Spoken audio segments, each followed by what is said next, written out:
And we're live. Welcome, everyone. This has been a really popular session. So I'm very excited to be joined by Hedieh Kianyfard, who's joining us today from Paris. So Hedieh and I have known each other for quite some time. We've probably been financial modelling or working in the financial modelling space for around the same time. And we've always sort of monitored each other and connected with each other. And it's always I'm always interested to see what Hedieh comes up with. She has done some amazing things in the world of financial modelling. She has written a book called The Financial Model Detective. So it's got nothing to do with catwalks or fashion, is that right? It's all, I'm sure you're going to tell us all about it. Yeah, Hedieh's been a lecturer.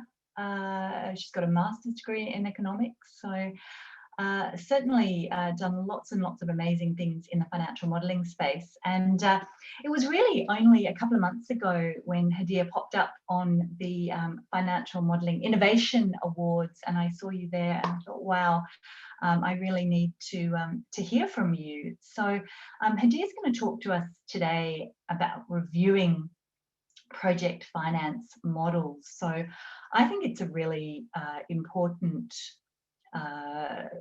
skill as a financial modeler is to be able to review a financial model.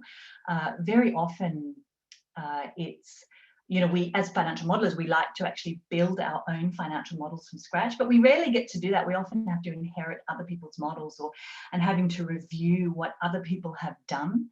So what Hedieh is going to take us through, she's actually put together a checklist which I've actually sent out to everybody in advance. So you should be able to, I'm going to pop that in the chat shortly. So you'll be able to download that and you'll be able to follow as we go along. Just a couple of housekeeping things. We are live on Zoom and we also live on YouTube. Feel free, if you're in YouTube, it's been such a popular session. I think we are pretty much at capacity, so the rest of the people will be on YouTube. So if you're on YouTube, just feel free to pop some comments or questions in the chat. If you're on Zoom, you have two options. You can either put your Q&A, if it's like a real question that you really like Hedieh to get into, you can put that in the Q&A. Otherwise, you can pop it on the chat. Please make sure that your chat goes to all attendees, so that everybody will see it. So with that, I'm going to pass over to Hedieh. So welcome, Hedieh. All right, thank you so much, Danielle, and thanks everyone for your participation. And thank you so much, Danielle, for inviting me, first of all. And I would say that indeed, I made financial modeling my profession as well as my passion. And you know, when I think about these two words, passion and profession, I would definitely like better the word passion, because when I look back, you know, I spend a lot of sleepless nights, you know, working on spreadsheets and working on financial models, but it doesn't feel like, you know, I did too much effort or I suffered, you know, and that's all about that fire in the belly, or that, you know, that passion, you know. And if like me, you spend a lot of time working on spreadsheets and you kind of lose track of time, I would say that you're also a passionate financial modeler. And as my good friend and mentor would say, Edward Butmer, you are a financial model addict. So yes, so with that said, I think the aim of this session is for me to show you how I do, you know, with many years of experience that I have as a financial modeler, how I do a review of a financial model. And before we get into that, with Danielle, we would like you to kind of, you know, answer a couple of questions. And, you know, with these questions, there are 4 questions. Each of them, you have 3 choices. And pick one, and based on the answers you gave, the first one is A, B, and C. Based on the answers you gave, we will tell you what type of financial modelers are you. So I think in your screens, you should be able to see the first question now. And you can go ahead and, you know, answer the first one. Yeah, so we can see the answers coming in now. So which one of these statements describes you better? Before starting my work on Excel, I define my color codes, put everything together. Do you go directly to Excel and then provides, or is every detail wanting to be laid out and structured? So this actually comes from a full personality quiz that Hedieh has put together, and I'll send out a copy of the full quiz after this session. So we might stop the poll. So I think most people have answered it, and I'm going to launch it now so you'll be able to see what the results were. We have most people improvise. Most people said they directly go to Excel and improvise. Interesting.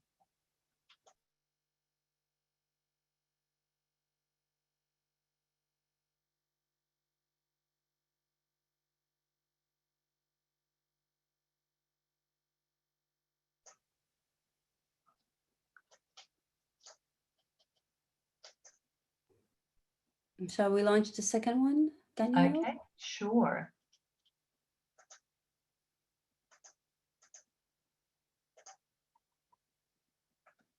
So the second one is, which is your preferred method to make sure that your model is error-free? Do you build error checks?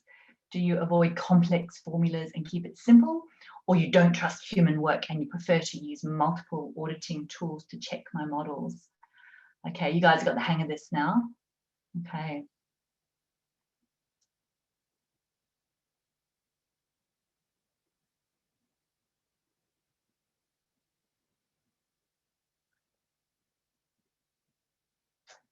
Interesting. A little bit of a different result there. Most people said number one, they build error checks.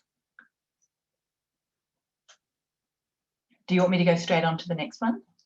Yes, please. Okay.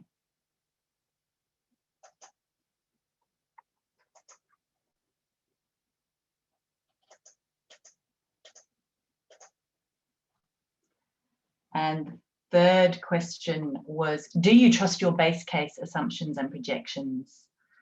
So do you include different sensitivities and scenarios? Or yes, the base case is representative of the base case of most probable case? Or do you use probability distributions and Monte Carlo simulations?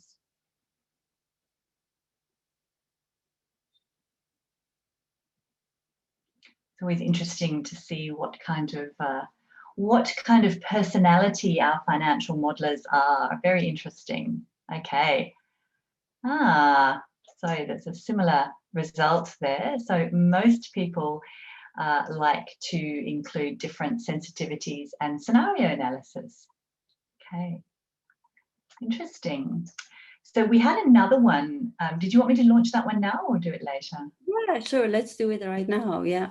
Okay, we'll do the last poll now. So this one is about using templates, which is a little bit different. So I know it's a bit of a contentious issue in financial modelling, whether we use templates or not.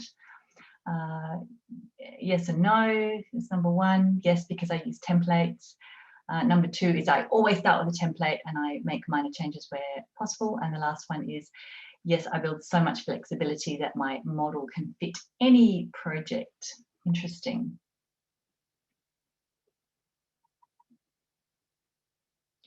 Okay, just a few more seconds and then I will end the poll. Haha. Okay, and most people answered A again. All right, so what does that mean about, what does that tell us? Hedieh, what does that say about our personality? All right, so if I can share my screen, I'm gonna show you. So you can find it. We're gonna send you the link for the complete test. But you know, so there is a complete test. There are like a total of 7 questions. So if you answered most of the questions, you know, as the first one, the A, we can say that you are a structured person. You are a well-trained financial modeler. You follow the best financial modeling practices, and you always think about the end user while building your models. Keep up the good work, but sometimes also try to go crazy and think out of the box. So that's what most people said, yeah? Exactly. So that's what most people said in this poll. And if you have more Bs, then I would say that you are lazy. But this is actually a good quality for a financial modeler, because if you combine laziness with passion, then you can come up with efficient and creative solutions to get things done efficiently. And if you answered most of the question, the third one, the C, then you are complex, whether you're coming from an engineering background or you're a coder. In this case, you are well suited for dealing with financial model. Remember that it might be easy for you to maintain a complex models, but for example, if you win a lottery tomorrow and someone else has to take over the work, imagine that it's going to be very difficult to inherit your work. So just try to break things down and prioritize simplicity over flexibility. All right. So that was the poll, but I guess most of us falls in the A1, which is the structure one, which is good news.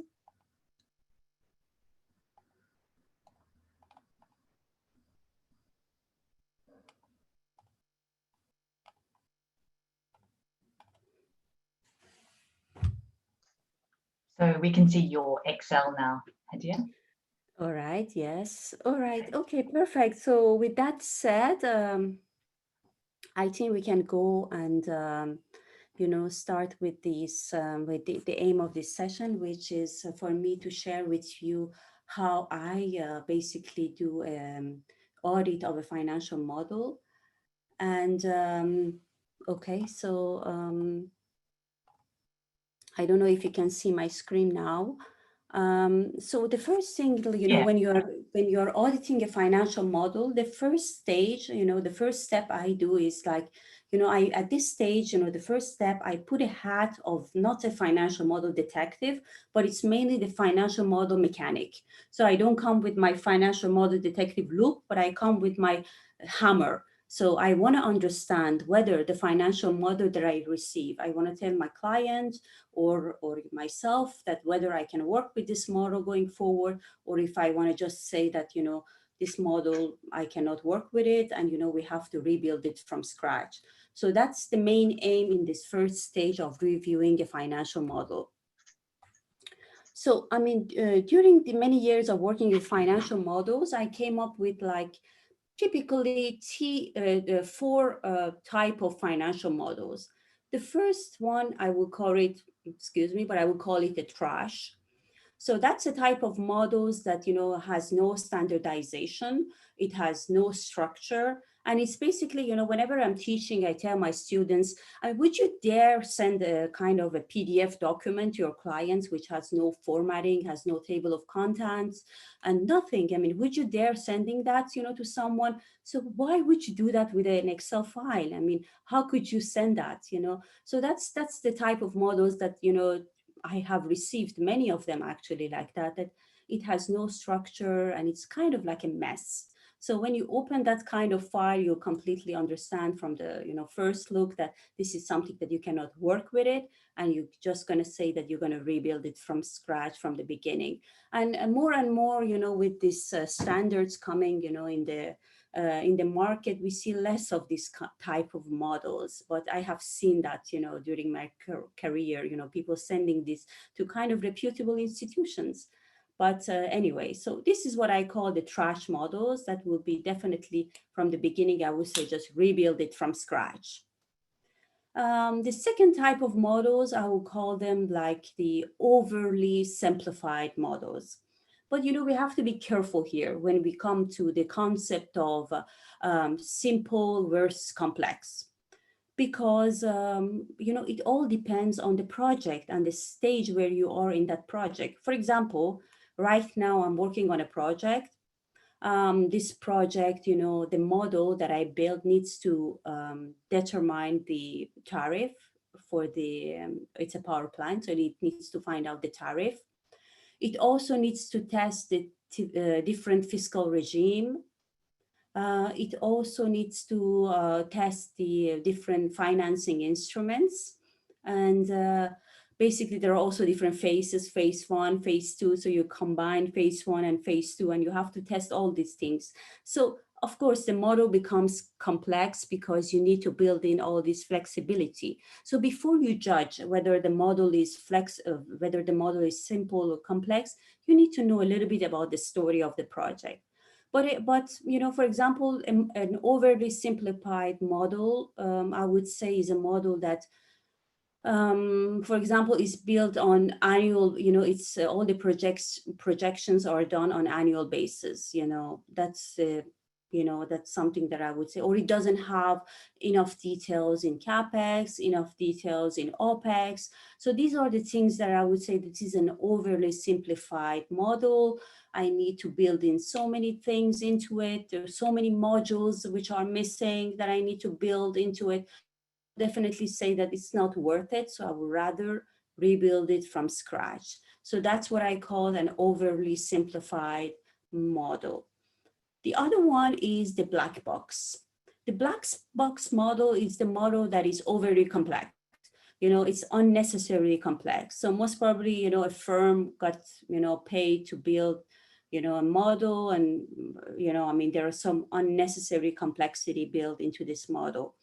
Or like there are some macros, you know, password protected, and you cannot recover the password. Or, you know, if you need to run the model, it takes like 5-10 minutes to run the model, and that's something that you cannot work with. So if you come across such a thing, even if it is very well structured, it has, you know, it's beautiful, everything is done beautifully, but if you see that, you know, it has this level of complexity which is unnecessary, you just want to say from the beginning, for the sake of everyone dealing with this, you just say from the beginning that, okay, let's rebuild it from scratch. So that's what I call a black box. And the fourth type, which is like, if you find such a model, which are what I call a standard model, you definitely hit jackpot. And that's when you say, okay, I'm comfortable working this model, I'm going to adopt it. And I like the word adopt when it comes to financial models, because adopt means that, you know, every project is unique, and plus the project grows in time like a living human being. You know, things change, things gonna, you know, evolve. So you want to have a model that can allow this, you know, flexibility to be built into it. If you find such a model and you will say, okay, this is a standard model, I accept to work with it, and I'm gonna, you know, adopt it, and I'm gonna make changes as, you know, as it is required through time. And that's what I call a standard model, and that's the one that I would say that I will keep it and I will adopt it. All right. So with that said, I want to take you through one model that I choose for this session, that we're going to kind of look at it together, and we're going to do the checks based on the checklist that you have received, all of you. So the model that I choose is the Hydro project financial model. Is like a typical model. So I'm going to just open it here. Let's ignore that message for now, and we will see why we received that message. It was intentional. So when I receive a model, the first thing I do, I just open it. And because, you know, in the first stage, it's just the kind of, you're going to do a kind of technical, a kind of mechanical check on the model. As I said, at this stage, you're not going to do a kind of like a check on the inputs. You mainly want to do a check on the mechanics of the model, and you're going to basically torture that model until it reveals the truth. So the first thing I do is that I'm going to save it under another name, so that I don't kind of disturb the original file. I'm going to just put my initials, HK, and I'm going to save it under another name. The second thing I do... That's a really good tip. That's true. Yes. And then the second thing I do is that, you know, there are these checklists that you have received, the financial model checklist. This is the roadmap that I use, you know, working on financial models for many years. I came up with some common kind of things that I need to check on each model. So I just gonna kind of insert that sheet within the model that I'm reviewing, so that this is just for me. I'm not going to share it with anyone. It's just going to give me a roadmap on the things that I want to check on that model. The second thing... I've actually sent this, it's in the chat. if anybody hasn't got a copy of this. Yeah. The second thing I always attach is what I call a Q&A sheet. It's kind of very simple. I mean, you can create it yourself. It's a Q&A sheet that I insert within all my models. And this is just to keep track of the question and answer on the model. So now, because I'm doing the first round of review on the model, I'm just gonna insert that within my model. And I don't know if I did it. Let me just make sure. I inserted within the same one. Sorry about that. So I'm just going to create a copy and I'm going to just attach it within the model. So I don't need these two. I'm just going to close them. All right. Okay, so these two are now sitting in my model. These are the two that I need. The first one is the checklist, and the second one is the Q&A. And you will see how I use them when I'm reviewing models. So before getting into the checklist, the first thing I do when I receive a model, I just try to just browse into every worksheet, try to get a feel of what I'm dealing with. So I just want to understand which of these 4 types of model this one is going to correspond to. So for example, in this model, when I open it, I see that, okay, there are some color codings when it comes to the sheet. So these ones are in blue, these ones are in green. So this tells something. And there is this sheet called guide, which seems to tell me some guidance about, the model mechanics and the structure. So when I go to this guide sheet, I see that, there are some color codes defined, some things about the model functionality and the model column structures and everything. So, I mean, as of now, I can say that, from this, just, opening the model, I would say that this is definitely not a trash model. The first one we said, this is not a trash model. So either it's a standard model, either it's a black box, or either it's a very simplified model. So I still have 3 options to check for, okay? So I cannot still say that it's a standard model, although it looks fine, but I still need to check for everything. So I still always keep a kind of an open mind, So when you're auditing a model, you should always keep an open mind on every subject. So, okay, so I go and, I kind of look at everything, try to understand, what I'm dealing with and everything. And then once I have kind of my first impression, I just go into the detail by looking at my checklist. So as we said, the first step is to do a mechanical check. All right. So it's like you don't need to know anything about the project at this stage. You might want to know something, but you don't need to know much about it. It's just like I call it, I hate the expression, but it's like a, spreadsheet engineer. Like you just want to know, and you just want to understand, what this project is all about in terms of the mechanics. So I'm just going to first, in the checklist, the first thing I have is I want to understand if the model uses a consistent color schemes. So whether there are color codes implemented in the model and whether it is implemented consistently throughout the model. So that's very important. So first thing is to have a color code. And the second one is to have it consistently throughout the model. These are 2 things that you need to check separately. So in this model, I see that in the guide, the color codes are defined, so it tells me that wherever you see a blue font and light yellow shade, it's an input.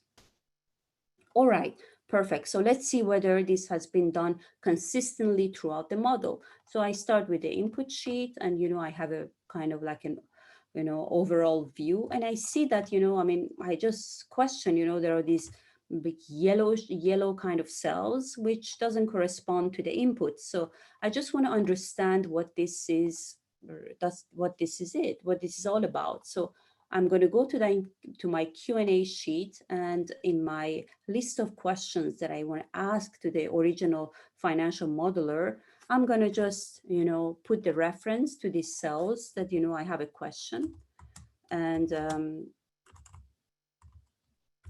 I'm just going to ask, these yellow cells, and I'm just going to put the reference. And I'm just going to ask them, please clarify what these cells represents, and why they are color coded differently. All right, so that's the first question that comes in my mind when reviewing this model. And then, you have to do it for every single sheet within the model. And if you see anything that is not normal, for example, you see these return and ratios, we say we have these ones as well. So you want to put them in the reference in the Q&A and ask them, why are they color coded differently? And you just find out why, most probably there is a reason and you just want to understand why. The second one is you want to make sure that there are no errors in the model, okay? So what you need to do, again, you have to go through each worksheet in the model and see whether you see any like errors in the model. But again, I always say just keep an open mind. For example, I just put this example for you to understand. I come to this sheet called the summary sheet. That's where I have the summary metrics. I see that I have an error here. You see these NA errors. So why? I mean, if I just, I'm very suspicious and I say, oh my God, this model has errors, I would just put it as there are errors in this. Please remove the errors. But, just keeping an open mind, tells me that these errors are actually there. It's intentional. The financial modeler actually wanted to make the model dynamic, the charts dynamic. That's why they put these NA errors, So, I mean, if you see that, having these NAs makes the model dynamic. So that's why they have put these errors intentionally to make the charts dynamic. So even if you don't know why there are errors, just ask them the question, ask them why there are these errors. If there are errors that you don't understand why they're there, just ask them. So that's why I say always keep an open mind. But if there are like, errors that you see that, they're there, definitely you can ask them to remove them or just amend them in the model. Okay, so we have done the first one, we have done the second one. This doesn't mean, the checklist, the way I build it, it doesn't mean that when I put one, it means that, it's okay, there are no errors. It means that I have done the check. I have done the verification for myself, and I am on the number 3. Number 3 is there are no links to external files. I don't know if you have noticed, but when I opened the file originally, I received this error saying that there are links to external files. And so that tells me that this is the case in this model. But if you didn't receive that error, or somehow you missed it, that's where I open the generic macro file. I think Danielle sent you the link for the generic macro file as well. But if you didn't receive it yet, I'm just going to show you. I sent it via email, but I'll send another, I'll send it again in the follow-up email. All right, perfect. So I'm just going to show you as well for all of you. So you go to Edward Bodmer's website at edbodmer.com. And then you see it here on this blue box. You can just download the generic macro file. That's a file I use whenever I use Excel. Whenever I use Excel, I just open this file simultaneously in parallel. So I use it for formatting my files, as well as when I'm auditing, I use it. So that's the file, the generic macro. And for example, in order to kind of detect the links to external files, Edward has put the option for us. So to activate the menu, so first of all, you open the generic macro file together with your file that you want to audit or you want to kind of format. And then you just press Control, Alt, and C all together, all right? And then you get this pop-up menu. Once you receive this, once you see this pop-up menu, then you have these options. Very cool. Very cool, yeah. So you have this option to do a lot of like formattings. You can format the hard-coded inputs. You can format the labels. You can format the sum column. If you have a specific column for the sum of the rows, you can just format it differently. That's what I use to format all my Excel sheets. I mean, the one that you see now that is very well formatted, I actually use Edward's generic macro. Flags 1 and 2, 0 and false, false and true, 0 and 1. You can format it differently. So all that. But for now, I just want to use this find and mark external links. So I come to each worksheet in my model and I say, find and mark external links. So just to let you know, I have these external links. I put it intentionally for this session. So I just put Control Alt and C, and I just say, show me where these external links are. And I do it for each worksheet. So you see this one? So these are the ones coming from an external file, you see. So Hedieh, And that will work on any file that you have open, is that right? We just got a question yeah, in the chat. So if you have other files open, then it will do that to all of the files. So you should close all of the files that you only should have open the file that you want to audit. that's correct. So you open only the file that you want to open together with the generic macro file. There's just another question as well from Henry saying that if you were going to do a Q&A as part of this process, would you normally get the author to go through it with you, or would you jump straight into doing this QA process? Sorry, I didn't get the question, Danielle. So before you do this, would you ask the original author of the model to walk through the model with you first, or would you jump straight in to the QA process? To be honest with you, I would always prefer to kind of send the Q&A questions before I have a walkthrough model, you know? And I also prefer that for myself when I build a model and I send it for review. Before I have a walkthrough, I rather have the person to review the model and ask the questions first, so that when we have a Q&A, you know, when we have a session, it's kind of more productive to directly go to their questions. I don't know if that answers the question.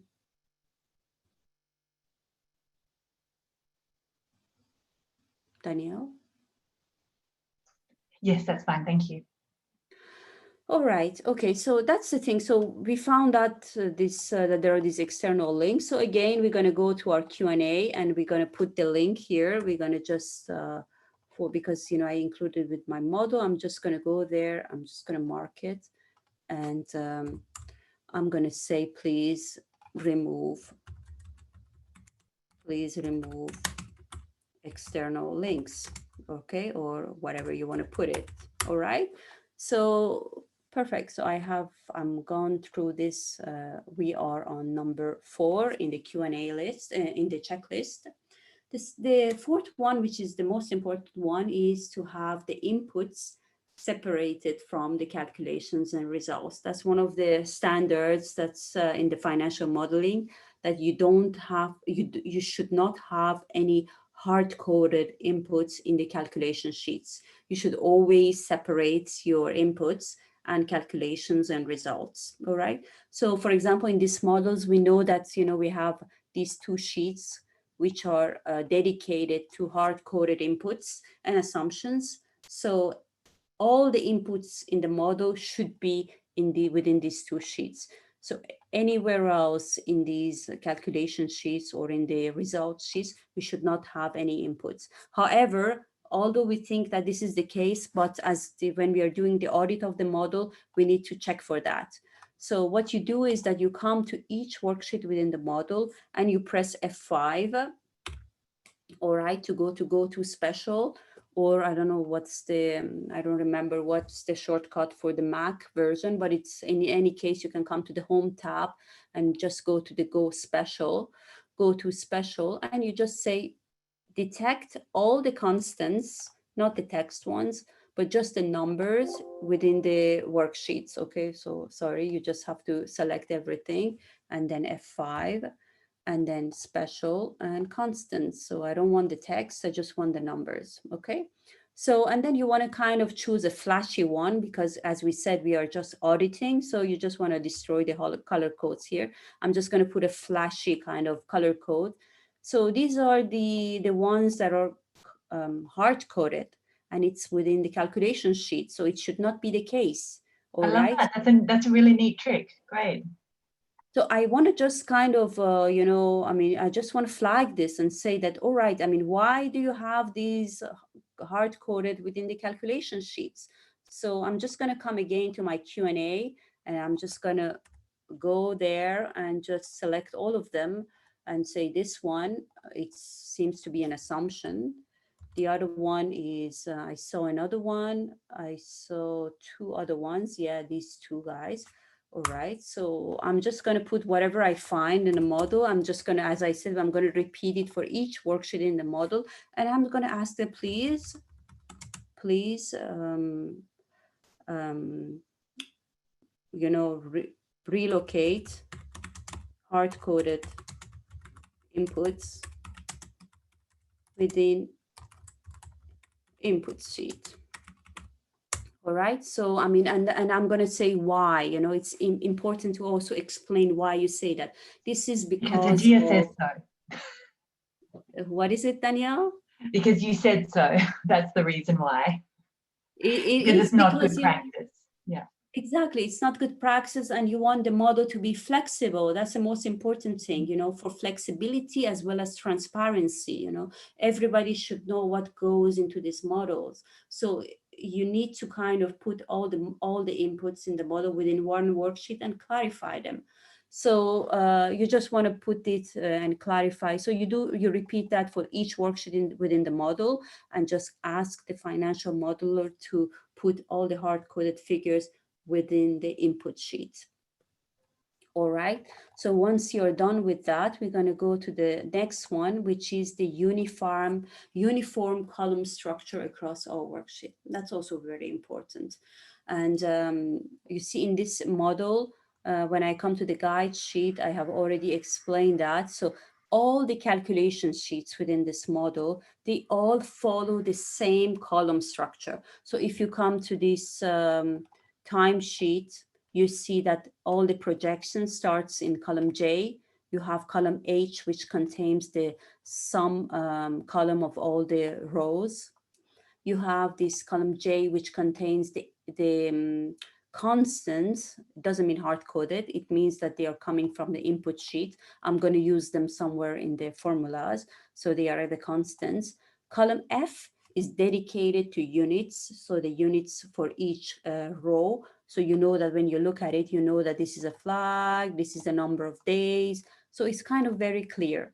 And you apply the same kind of column structure within across all worksheets in your model. And that's going to really simplify the audit of the model. And that's something that you really want to apply, you know, within all the calculation sheets within the model. So you want to make sure that this is the case, you know, this is the case that the calculation sheets, they follow the same column structure. So you check for that as well.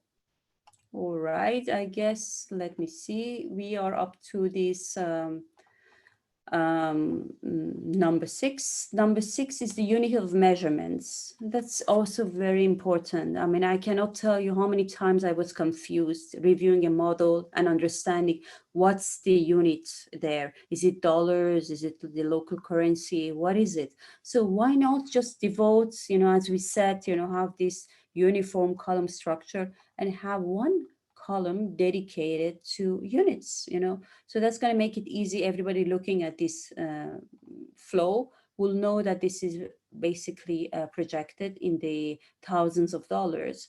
And the next one is a flag. The next one again is $1,000. You know, when you come to revenue, especially, you know, you have, like, for example, this is a power project, so it's megawatts. This one is the kilowatt hour. So it makes it very easy to understand and kind of read your financial model.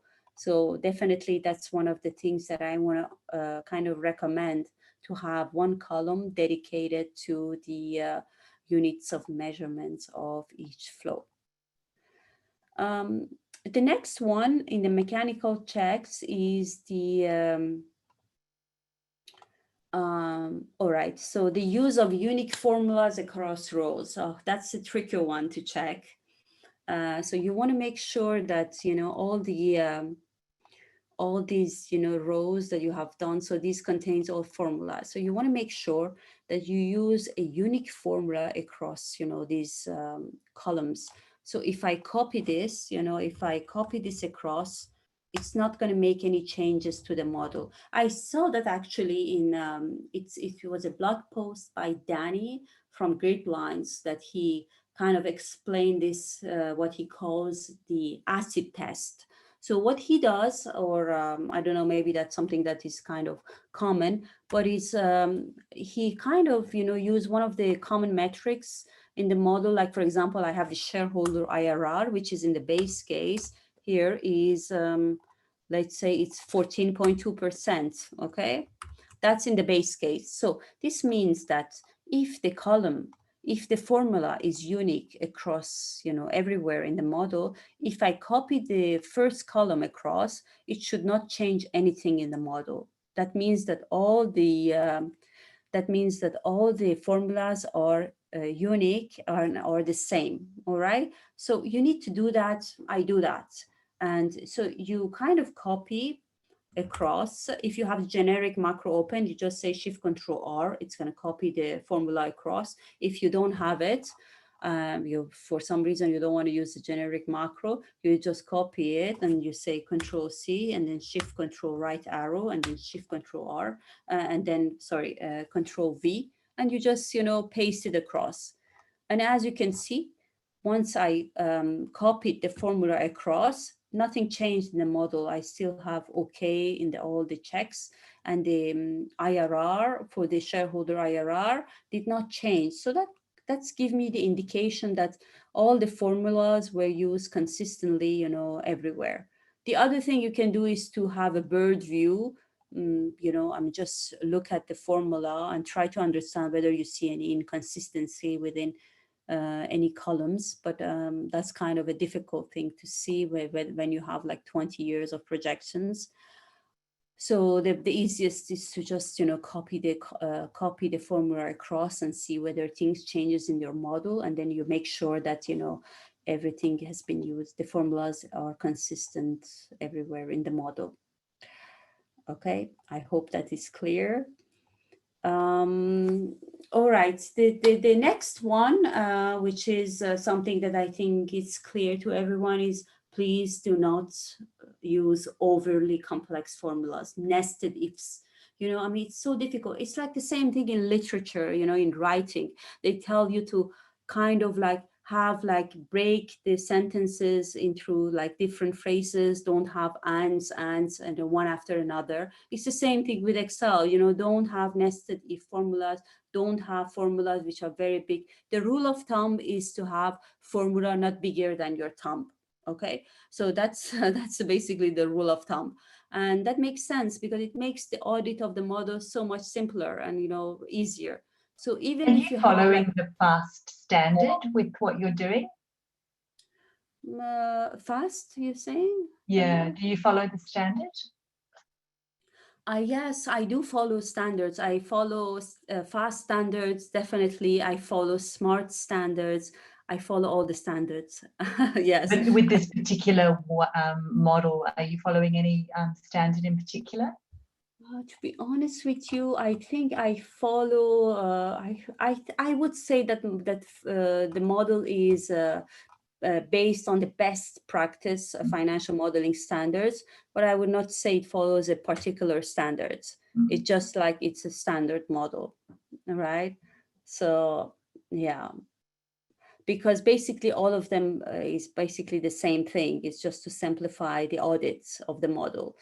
And that's what I'm trying to do in my models, is just to make the audit of the financial model easier and less costlier as well. Okay, so please, just one of the things that I check as well in all I model is like whenever I see a long formula, I ask the financial modeler to just break it down into different kind of sections, in different calculation blocks. You don't need to have a very big formula. You can just break it down into different calculation blocks. It's easier to read and it's easier to audit. Okay. So that's about long formulas. The other one is, are there error checks in the model? When I'm building models and, you usually have to build error checks. The easiest one, like everybody is familiar with, is the balance sheet should balance, right? So these are the things that you need to build into the model. And for example, in this one, just to show you, these are the checks. So I have a worksheet called checks which collects all the checks that I build within the model, and they are there. And there is a master error checks, which combines, it's just simply a sum of all the checks, error checks in the model. And that basically, it's a good practice to also include it in the, on the top of each worksheet in the model, so that, the user knows that when something is wrong in the model. Um, that's something that it's very recommended for all models to have an error checks. So you build different error checks in the model. For example, as we said, the balance sheet is balancing, in terms of the cover ratios, minimum debt cover ratios, you don't fall below the minimum requirements, like 1.3, 1.2, whatever that is, and things like that. So different checks, you just need to build them in the model. But if the model doesn't contain the error checks, it doesn't mean that, you have to just say that it's a bad model. You can build these things into the model. But of course, if a model contains already this kind of error checks, it already gives you a kind of indication that it is a good model and it's a standard model. Okay, so that's the next thing that I check, whether the model includes error checks. Circularities, having an iterative model is just an indication that something is wrong. You cannot have, imagine if you open a model that has some kind of circle reference into it, you get a warning from Excel right away that be careful, there are circle references, this model is iterative. So already it tells you that something is wrong, right? So I don't understand why would you just have an iterative model, okay? So that's something that you definitely want to avoid. First of all, for those of you who are maybe not familiar, iterative model, it's like, or circular reference is when a cell in Excel refers to itself. Whether this is intentional, like in the case of a project finance model, when you're sizing the debt based on the total project cost, because project cost is depends on the total project cost contains the interest during construction, fees and everything, which depends on debt, and debt itself depends on the total project cost. So this calls a kind of like a circular reference.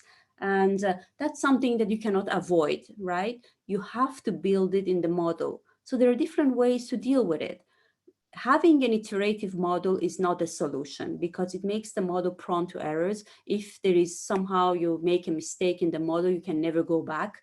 So it just makes the model unstable, let's say. So there are different ways to deal with it. One way, the common way, is to kind of have a copy and paste. So have the row that kind of causes the circularity, copy and paste it as values in the model. So the user, like for this model that I built, anytime that the user has to change, anytime that the user changes something in the model, it needs to come and run the macro.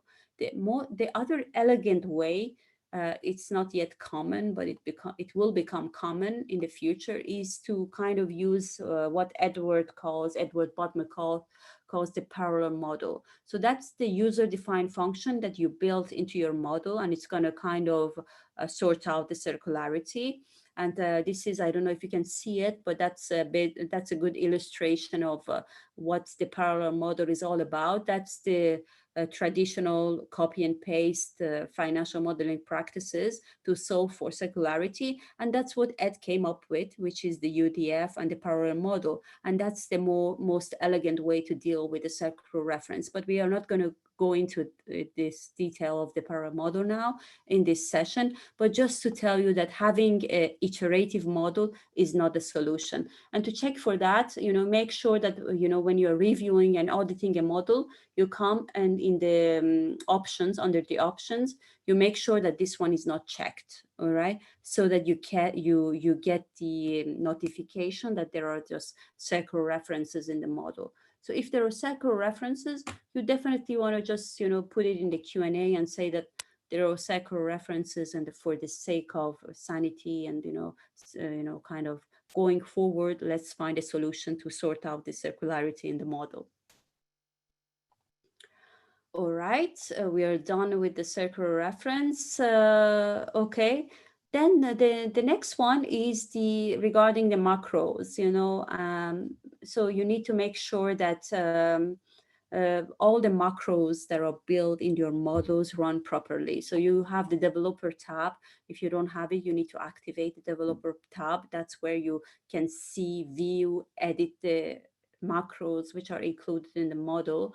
So you just go and let's say these are the macros which are included in this spreadsheet. You go and you have to review one by one the code included in all the worksheets, and you just question. I mean, even if you don't understand them, you just question what each macro does in the model, and you review them. And if you see that, for example, in this one, you see that I'm able to edit each of the macros in this worksheet. If you see that you cannot edit it, it means that it's password protected, and that's definitely a red flag. And you just want to say that, please give me the password because I want to review the code that is included in this model. You don't want to you don't want to work with a financial model that you don't understand what's going on in the background, right? So you definitely want to point out that you need to have access to all the macro codes included in the file that you're working with. So that's a very kind of reasonable request to ask. All right, so you kind of run all the macros and you make sure that all of them are running properly. The next one that you check is whether the model includes sensitivity and sensitivity tests. Okay, so for example, in this model, there is this sheet dedicated to sensitivities, and there are sensitivities built into this model.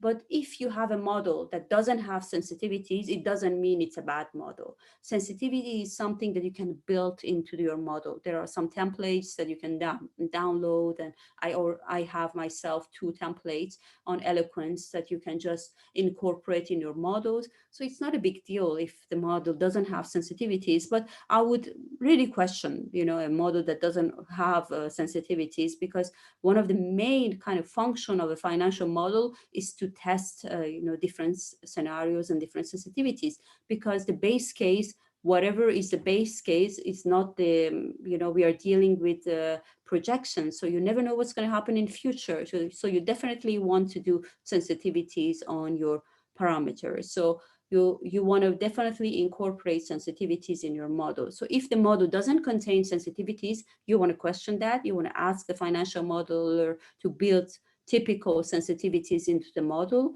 And if you inherit the model and you have to work with it, you do it yourself and you build sensitivities into it yourself. All right, so we are done with sensitivity. Then all right, so then the next one is like you have if any financial model, the purpose of doing all the projection is to basically have financial statements. In the case of a project finance, is to have a 3-way financial statements, meaning the cash flow waterfall in the project finance model. You have a profit and loss statement, and you have a balance sheet statement. So these 3 needs to be present in all financial models. And for example, I have it in annual. Although my model is on semi-annual basis, I have it on semi-annual basis, and I also have it on annual basis. So that's something that you want to see. It's the most important thing in a financial model, is to kind of have the financial statements, and especially the cash flow waterfall if you're dealing with a project finance model. And you also need to have a summary sheet. If you don't have it, again, it's not a big deal. You can build it yourself. But any kind of a typical, standard model has a sheet called summary, or some people call it dashboard. That's where you have the key summary results and inputs.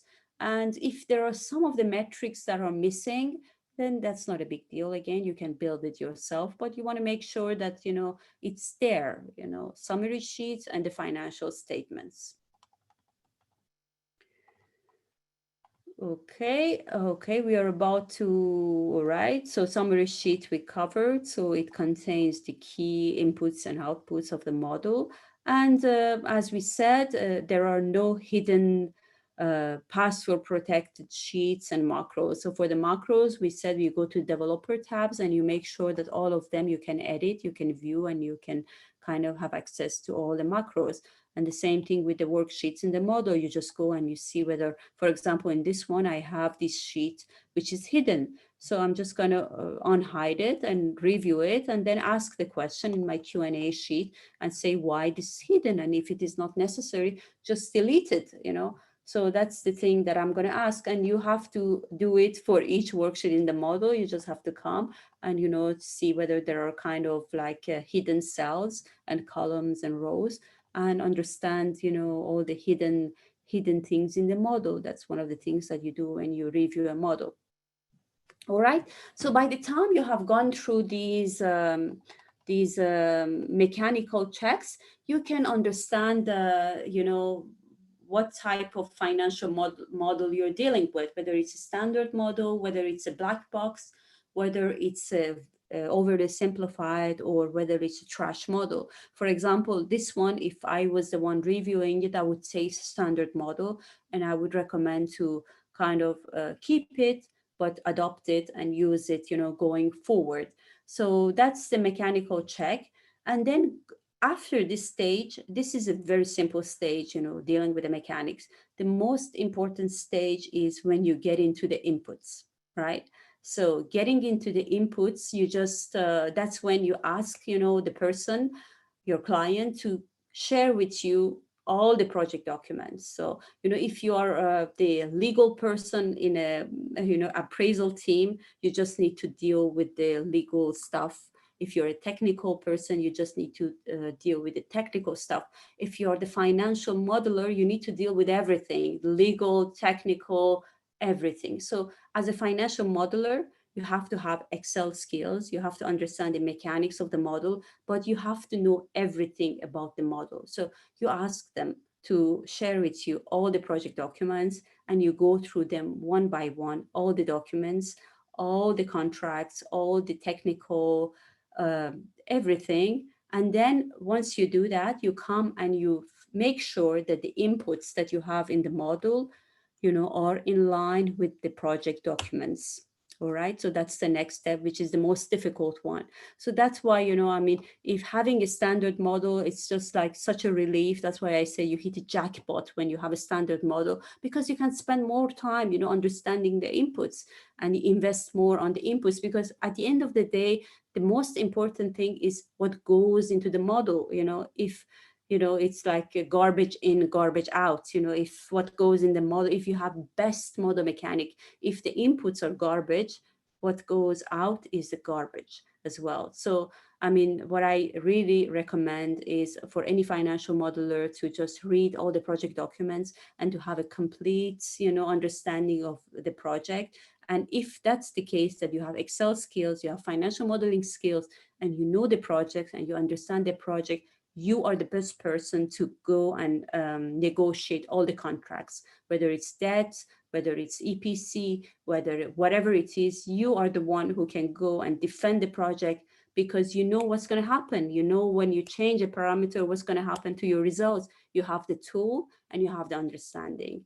So that's really my recommendation, is to deal with the mechanics. Once you deal with the mechanics, spend most of your time dealing with what goes into the model and understand the project better.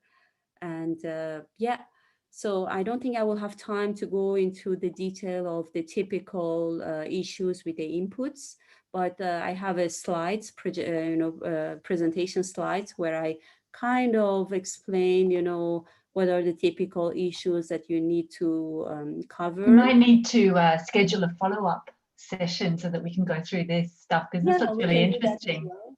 But we're just about out of time, unfortunately. Yeah, I that understand. was really useful.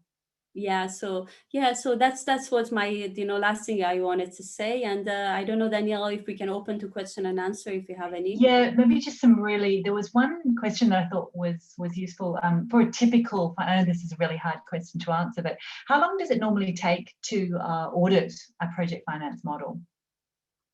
So when I submit, because, you know, you submit a kind of like a proposal, when you say that, you know, you want to, you know, kind of review a model, you submit a proposal and you tell your clients how long it's going to take you to review a model. So myself, I usually spend like 1 day to review the mechanics, what we did right now together in this session. I spend 1 day to review the mechanics and tell my clients whether, they can use the existing model, or, I just advise them to rebuild it from scratch.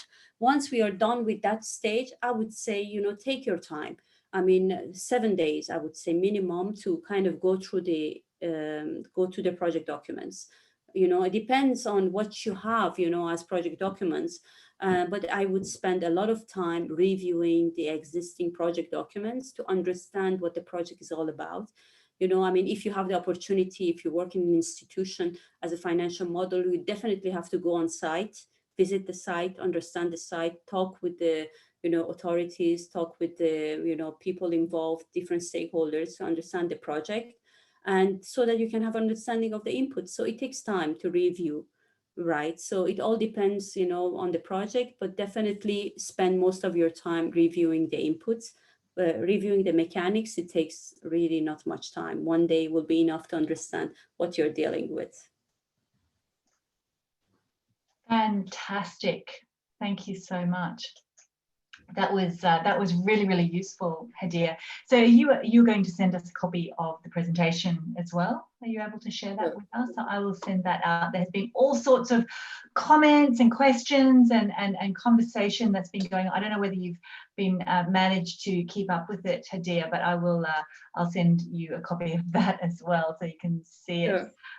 Yeah, it's a really valuable session. Thank you so much. I think we really need to arrange a follow-up. Thank you so much for sharing all of your expertise with us. And yeah, I look forward to seeing everybody next week. So thank you so much, everybody. Bye for now.